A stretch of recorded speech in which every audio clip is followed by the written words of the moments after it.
Sa loob lang daw ng 24 oras at hindi labing isang araw, naubos ang 125 billion pesos ng confidential funds ng Office of the Vice President ay sa nagpakilalang dating aide at umano'y bagman ni Vice President Sara Duterte na si Ramil Madriaga. Sinabi yan ni Madriaga sa pagharap niya sa pagdinig ng House Justice Committee kahapon.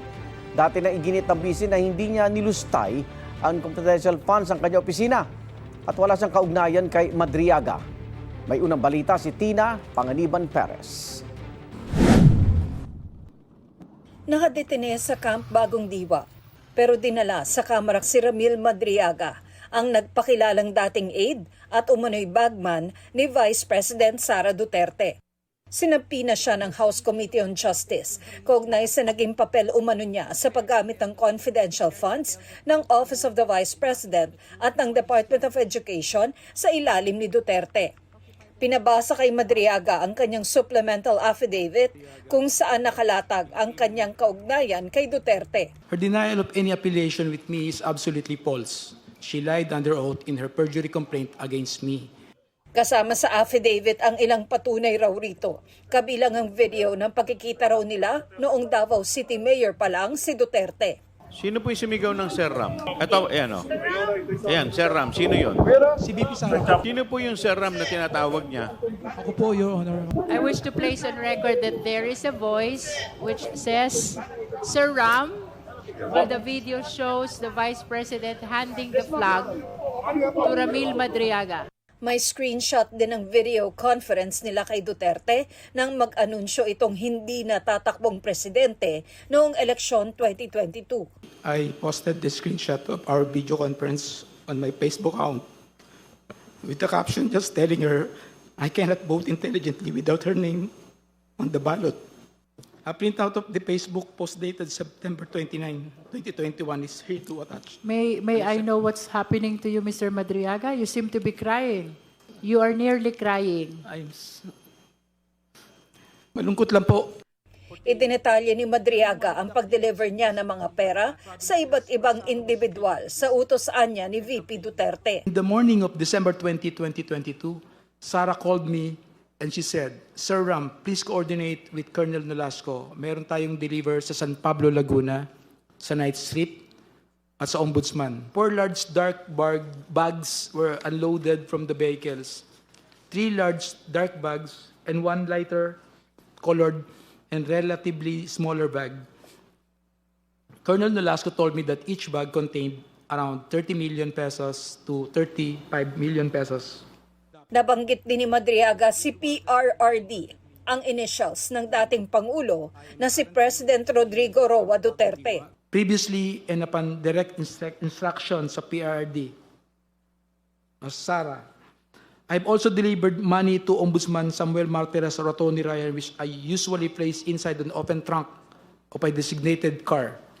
Sabi ni Madriaga, confidential funds daw ang mga ito.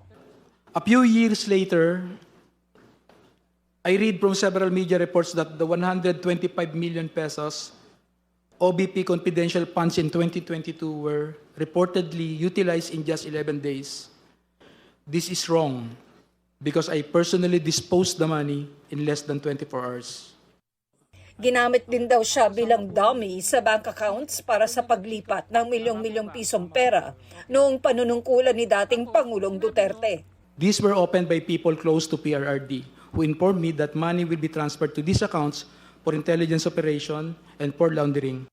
Alam daw ito ng dating Pangulo at may mga pagkakataong inutusan pa siya nito. I distinctly remember that PRRD directed me on 3 separate occasions to pick up 100 million from a bank inside the mall in Lubao, Pampanga, which were all delivered to Malacanang. May iba pang iniutos umano sa kanya ang dating Pangulo. PRRD specifically instructed me to monitor, operate, and sabotage former Senator Trillanes. However, PRRD was apprehensive in ordering the assassination of Senator Trillanes because of the latter's support and contact in the armed forces of the Philippines. Humingi pa raw ang dating Pangulo ng tulong kay Madriaga tungkol sa problema umano ni Atty. Man Scarpio, ang asawa ng bise, kaugnay ng Bureau of Customs o BOC.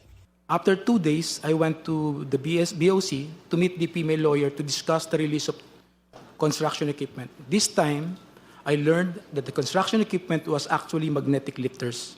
The same were confiscated because it contained a large amount of shabu.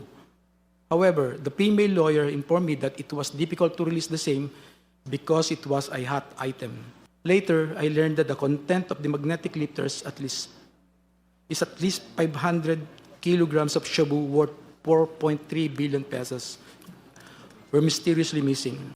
Iniutos din daw kay Madriaga ang pagbuo ng non-profit corporation para sa kandidatura ni Vice President Sara Duterte noong 2022.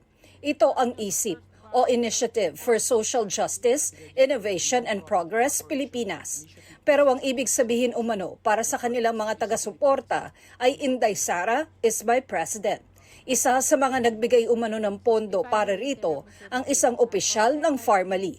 Shortly after we organized ISIP, I was informed by PRRD that funding will be made available for the activities of ISIP through the contribution of his friends and supporters. One of those friends and supporters is Lin Wei Zhong, who was the financial officer of Pharmally Pharmaceuticals.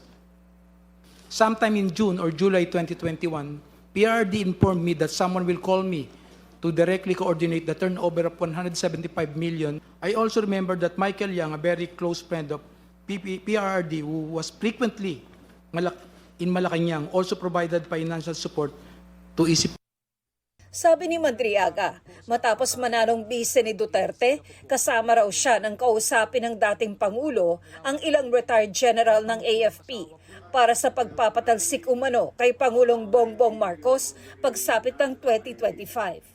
The general objective was to ensure that PBBM will only serve less than 4 years of his term as president, so that Sara, upon assumption to the presidency, will still be eligible for the presidency in 2028. In the event that BBM will not voluntarily step down or hand over the presidency to Sara, extraordinary measures of overthrowing BBM will be considered, which include assassination.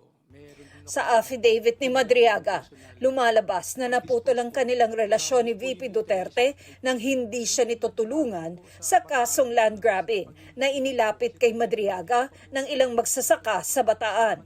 Pero may punto raw na binisita siya sa kulungan ng bise. Sometime in October 2025, after I got arrested for alleged kidnapping, I was surprised to see Sara through the metal railings of the passageway.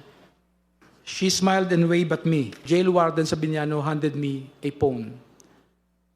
When I said hello, I recognized the voice of Sara and she asked me about my well-being and conditions inside the detention facility. She was also apologetic for failing to do something or assist in my ongoing criminal case. Sa isang punto sa pagdinig, tinanong si Madriaga kung may namilit o inialok sa kanya kapalit ng pagsusulat ng affidavit.